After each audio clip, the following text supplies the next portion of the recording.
This is a serious problem. We as fans and the Cavaliers need to really start a conversation surrounding the face of their franchise, Donovan Mitchell, if he truly is a possible number one on a championship team, if he even is someone that can take a team to an NBA Finals, especially as the best player. I know he's coming off of it incredible. One of the best second halves of basketball, one of the best halves of basketball I've ever seen in my life against the Pistons in Game 4. But when you kind of look at how he's been in the rest of this series, as well as a lot of the playoffs, you can kind of see some sort of issues on the stats alone. Not just the stats, but kind of when you see his body language and all that stuff. So we're going to talk about Donovan Mitchell, the highs, the lows, and we're going to start a conversation seeing how much confidence you guys have in him as a leader and as a first option. I am Matt Palange, and welcome back to Cavs Digest. I'm so excited to have another video out for you guys. It has been a very long couple weeks. I just graduated college, so I've been around and about. But as of today, I'm going to be posting daily. Almost every single day, I'm going to get you an upload. So make sure you subscribe to this channel, as most of you guys that watch aren't actually subscribed. So you're going to be missing out on the pregame thoughts, the postgame thoughts. Today's Game 5. This is what I'm talking about. Pregame, going into it, the narrative around Donovan Mitchell. So we know that Donovan Mitchell acquired via a trade in September of 2022 for a lot. Ochai Agbaji, which was their first-round pick, as well as Colin Sexton. Just a bunch of guys that were, young, but also just some picks. Just a bunch of things traded for Donovan Mitchell, which did affect our future. But nonetheless, the Cleveland Cavaliers are in a position where they could make their first Eastern Conference Finals without LeBron, excluding since LeBron's been drafted, because I know they did one in the 70s. But Donovan Mitchell's coming off of what was probably one of the best halves of basketball I've seen in quite some time, maybe ever. I watched the full game live. Shout out Peacock. I literally witnessed what I believe is one of the best halves of basketball ever. I'm going to talk about that because I want to really talk about the good. And first, before I kind of start this whole negative narrative, because I know a lot of you guys aren't going to want to hear negativity surrounding Donovan Mitchell, but you can see 43 points, 13 for 26. He had 4 points at halftime. 4 freaking points at halftime. He was not making anything. I mean, literally anything. Like, this guy was brick, miss drive. He was playing so terrible, and he was the primary reason that we were down at half. But, of course, his second half, he was contagious. He couldn't miss a single shot. He was unreal. So that's what happened in Game 4. The Cavs win their 6th straight home game in the playoffs. They have yet to win one on the road, but they have won every single home game. But I want to talk about the negative of Donovan Mitchell, because a lot of people, not just me, but a lot of insiders, a lot of analysts, or just former NBA players. I'm going to start with Channing Frye. I want to ask you guys first, comment below right now. Can a team win with Spida as their number one option? Of course, the Cavaliers, but can any team win with Donovan Mitchell as their number one option? He is currently our number one option. So, hey, Y for yes, comment N for no. Comment that right now. I'll give you guys a couple seconds. Okay, you should have made your prediction. Now we're going to continue talking about him. So, first we're going to start off. This was before Game 4. I believe, this was before Game 4 when Underdog NBA posted this. This is Donovan Mitchell in the clutch in the 2026 playoffs. So, this year's playoffs. 2 for 16 field goal percentage, 0 for 7 3-point line.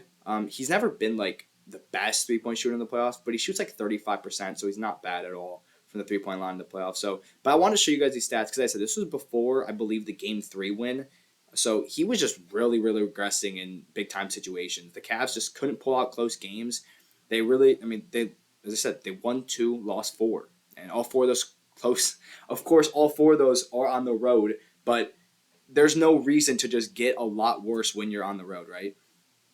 That's not an excuse. You have to be able to play no matter what. You have to just be able to win on both sides of the ball no matter what, on the road, at home, wherever. So you kind of just look at what we're seeing, and we're just seeing this major regression from Donovan Mitchell when he's supposed to be the takeover guy. Of course, Game 3 was a little bit better, and then Game 4 he dominated. So going into this Game 5, I think Donovan Mitchell really has to continue to be that top piece. But when he isn't playing at this level that we know he's capable of, right? This is what happens to the Cavs. They lose every single game possible. And that's what kind of concerns me, because you do have another player that likes to have the ball in his hand and likes to take over in clutch situations with James Harden, but you kind of need to not rely on the fact, but Donovan Mitchell's younger. He's better than James Harden currently. You can't really just be throwing James Harden in the clutch. You want to be able to have Donovan Mitchell take over, because Donovan Mitchell is going to get the ball in the clutch. As you see, 2 for 16, take a bunch of shots and miss. And then James Harden is not going to be, ready when he gets the ball. So you got to find a good mix, especially in the clutch. And this is just something that stood out to me about why the Cavs have lost, because Donovan Mitchell he's always been one of the top scorers in the playoffs. Points per game, he's one of the best ever. But we saw a big regression this year in the playoffs, I believe, personally. I think in the 3 losses against Toronto, I think that the Cavs I think he's a little bit nasty with the ball sometimes. Sometimes when he's hot, he chucks, but sometimes he tries to shoot out of a slump a lot. I think Donovan Mitchell gets in his own head, and you can kind of see his body language when he's playing bad too, or when the Cavs are playing bad. It's really, really annoying, actually. So I showed this in the last video, but I kind of want to talk about it today a little bit more. Channing Frye said, quote, "I don't think how Donovan Mitchell plays basketball is a recipe for success. Him taking a backseat in this series is absolutely necessary." He was talking about the Toronto series. When has he shown you he can win past the second round? So he does make a good point. Donovan Mitchell really has never showcased, his ability to make a conference finals ever.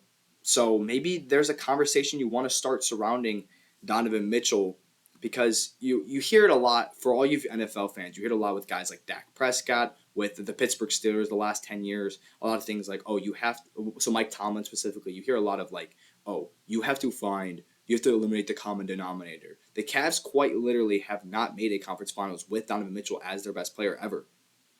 So if they fail again, is he going to be the guy that you have to look towards, maybe not even offering that extension, maybe just kind of making him more earn it? Because I know the Cavs are going to want to pay Mitchell, but are you going to want to pay him that big extension versus make him work for that extension when you have to make a conference finals? You have this year and next year. I'm going to talk a lot, so make sure you subscribe, because I'm going to talk a lot about offseason stuff leading into it, because we have a lot of news surrounding a couple star players. But I do truly believe that the Cavs have next year as their last year with this Donovan Mitchell era, with this window, because I think that they could add a LeBron, a Giannis. We'll talk about that. But today we're going to stick on Donovan Mitchell. He's one of the best points per game scorers in the playoff history.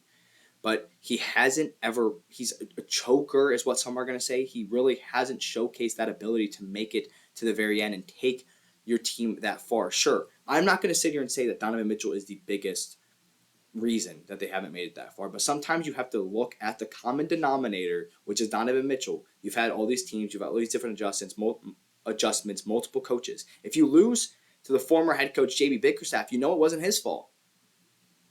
Sure, Evan Mobley was the best player in the Toronto series. He had a bad game, I think, but he was the best player in the Toronto series by far. At least for me personally. I thought Strus was good as well, but you really, really have to look at what do we want to pay this extension to Mitchell yet again, because next year he's eligible for one. Or do we want to try to make him earn it more, try to get other pieces? Because I think that with the contract situation, the second apron situation, you're really, really tight on money, and you're really tight on this time that you have to win with Mitchell. So I think that they have a serious problem about the future with Donovan Mitchell, especially if you don't make the conference finals this year. I want all of you guys to comment below. Let me know. Make sure you guys like this video, subscribe to this channel, share this video with your friends. I am Matt Palange, and thank you guys so much for joining me here on Cavs Digest.